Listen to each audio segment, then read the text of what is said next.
let's get into it. Greg, Dave, what are you guys seeing right now in Ottawa? 2022. It's January 11th when this is released. What are we seeing? Greg's How's the year starting? it. Greg was spouting off some numbers that were ridiculous. Yeah. So there's as of last night, there was 1,550 listings on the market. 739 of those were rentals. So whatever that means, I don't know. To me, that means that we are way oversaturated with rentals, and the rental prices are going to have to drop. Seeing a lot of price reductions in rentals, that's for sure. So if you are looking for a rental property, I think you're in luck right now, depending on what and where. Obviously, the same thing as doing a purchase. But in terms of listings, they're slowly starting to come out. So I think out of the whatever the opposite of that number would be, 800 and something property listings, that those have all come out in the last 2 to 3 days. And most homes are starting, the offer presentations are pretty much starting today on most of the homes that have come out since the beginning of the year. So whatever happens this week is going to be something to see, and it's going to be important to look at these numbers to get an idea of where the market's heading. But it's like, it literally went from, we had nothing. We had no listings. Like the 1st of January, there was basically nothing on the market. And now all of a sudden there's, hundreds. So I think it's just going to be like what it was last year. After that one sale that I did in Orleans, the first week of January, that went through the roof, 30 offers, 150,000 over list. I mean, unfortunately, we could be looking at the same thing, because even my clients were out yesterday with with one of my buyer reps, Luca.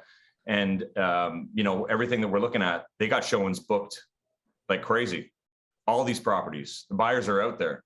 You saw that. I sent you guys that Twitter post yesterday of the showing that had 200 people come through it. I think that was in California or somewhere warm. That was a warm. No, that was in Canada. 100%. Really? Yeah. Okay. Yeah, 100%. Wait, where did you see you can see the snow. Was that with Steve? Yeah, Steve Sareski, right? There's a palm tree in the background. That's why. Up the lawn. No. Oh, there is a palm tree, but there's snow. Yeah, I think that's out west. They would be West Coast. Either way, but crazy. That's kind of a weird comment, because Steve Sareski, he's great, but he's like, for him to say it's time to raise the rates, like, it seems kind of odd. Yeah. Now, just to be clear too, Greg is talking about people looking to rent a home, not rental properties as in someone looking to buy an investment or something like that. I know we use the term kind of interchange, we interchange the term. So these are properties that if you're looking to rent a home, there are 700 plus listings out there of the 1,500 active listings by real estate agents. And if you're looking to buy a home, strap your helmet on and get ready for battle. Mm-hmm. Yeah. Yeah. And the thing is, it goes to show, like, that number of rentals shows us how many people bought investment properties last year. Right. Mm-hmm. Or what else? Or they're converting their Airbnbs to regular rentals, like all those people suddenly for that reason. Like, I don't know. I think some of it could also coincide.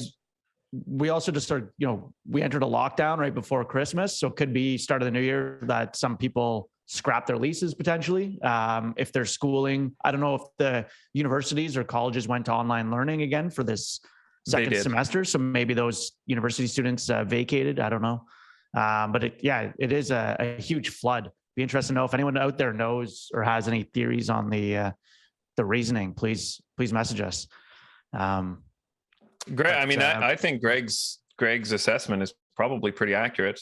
I mean, there's been a big flood of money to the market in general, just from stimuluses and a bunch of other things. Like, the market has certainly been flooded with billions of dollars in the last couple of years. And, the people that have the ability to acquire real estate properties have certainly done that in the last couple of years. And like you said, Greg, I mean, if half of the listings are rentals, you have to assume those aren't people that are then going to be renting elsewhere. I mean, those are likely people that bought new properties that are now looking to rent them out, which is good for the rental market. As you said, it'll probably bring down those rental prices, but it's going to make buying a home even that much more unattainable in the short term.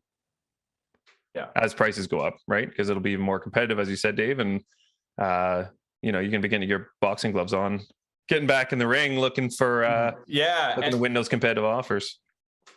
And the thing is, I was thinking about it this morning, saying like, what is that? What is it going to look like? The price increase, if it is like, say this one that we saw yesterday, it had, I think I saw 24 showings booked in the last 3 days. Now let's say 5 to 10 of those people submit an offer. It's up to them to decide how high they want to go, right?